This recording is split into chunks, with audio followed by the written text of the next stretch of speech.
ഓം ശാന്തി 4/1/2025 ബാബ ഇന്ന് പറഞ്ഞത് ഇതാണ്.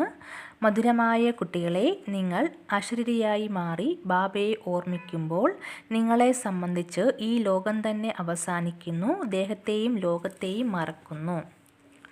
ചോദ്യം: ബാബയിലൂടെ മുഴുവൻ കുട്ടികൾക്കും ജ്ഞാനത്തിൻ്റെ മൂന്നാമത്തെ നേത്രം ലഭിച്ചിരിക്കുന്നത് എന്തിനാണ്? ഉത്തരം: സ്വയം ആത്മാവാണെന്ന് മനസ്സിലാക്കി ബാബ എന്താണോ എങ്ങനെയാണോ അതേ രൂപത്തിൽ ഓർമ്മിക്കുന്നതിനാണ് മൂന്നാമത്തെ നേത്രം ലഭിച്ചിരിക്കുന്നത്. എന്നാൽ ഈ മൂന്നാമത്തെ നേത്രം പ്രവർത്തിക്കുന്നത് പൂർണ്ണമായും യോഗയുക്തമായിരിക്കുമ്പോഴാണ്. അർത്ഥം: ഒരു ബാബയോട് സത്യമായ പ്രീതിയുണ്ടാകുമ്പോൾ. ആരുടെയും നാമരൂപത്തിൽ കുടുങ്ങരുത്. മായ പ്രീതി വയ്ക്കുന്നതിൽ തന്നെയാണ് വിഘ്നമിടുന്നത്. ഇതിലാണ് കുട്ടികൾ വഞ്ചിതരാകുന്നത്. ആത്മാവ് എപ്പോൾ ശരീരത്തിൽ നിന്നും വേറിടുന്നുവോ അപ്പോൾ ലോകവുമായുള്ള മുഴുവൻ സംബന്ധവും അവസാനിക്കുന്നു.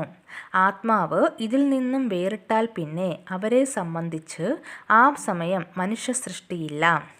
ശരീരം ഉപേക്ഷിച്ചാൽ പിന്നീട് ഈ കർമ്മബന്ധനവും ഉണ്ടാകില്ല, ആ കർമ്മബന്ധനവും ഉണ്ടാകില്ല. ശരീരത്തിൽ നിന്ന് തന്നെ വേറിടണമല്ലോ. പിന്നീട് രണ്ടാമത് ഒരു ശരീരം എടുക്കുമ്പോൾ ആ കർമ്മബന്ധനം ആരംഭിക്കുന്നു. നിങ്ങൾ കുട്ടികൾക്ക് അറിയാം, കലിയുഗത്തിനു ശേഷം തീർച്ചയായും സത്യയുഗം വരണം. അതിനാലാണ് കലിയുഗത്തിനും സത്യയുഗത്തിനും ഇടയിലുള്ള സംഗമത്തിൽ ബാബയ്ക്ക് വരേണ്ടി വരുന്നത്.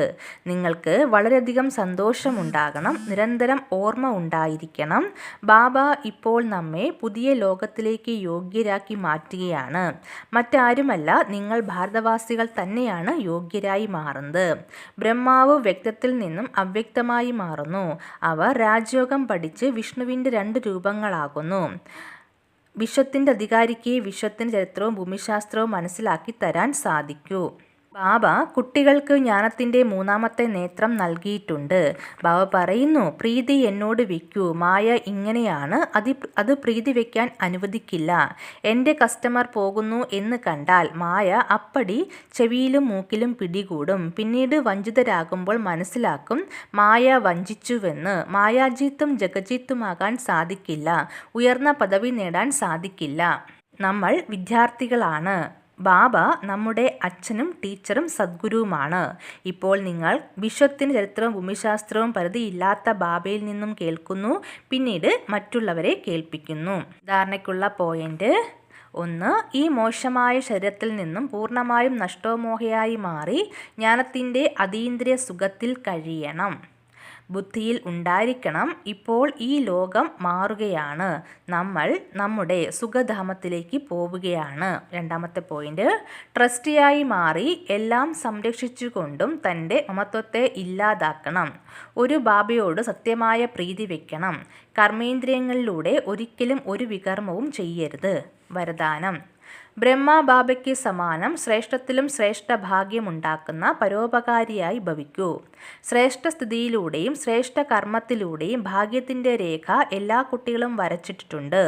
ഇപ്പോൾ കേവലം സമ്പൂർണതയുടെ അഥവാ ബ്രഹ്മ ബാബയ്ക്ക് സമാനം ശ്രേഷ്ഠത്തിലും ശ്രേഷ്ഠമായി മാറുന്നതിൻ്റെ അവസാന മിനുക്കുപണിയാണ്.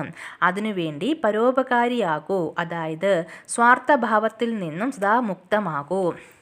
ഓരോ പരിതസ്ഥിതിയിലും ഓരോ കാര്യത്തിലും ഓരോ സഹയോഗി സംഘടനയിലും എത്രയും നിസ്വാർത്ഥമായിരിക്കുന്നുവോ അത്രയും പരോപകാരിയായി മാറാൻ കഴിയും.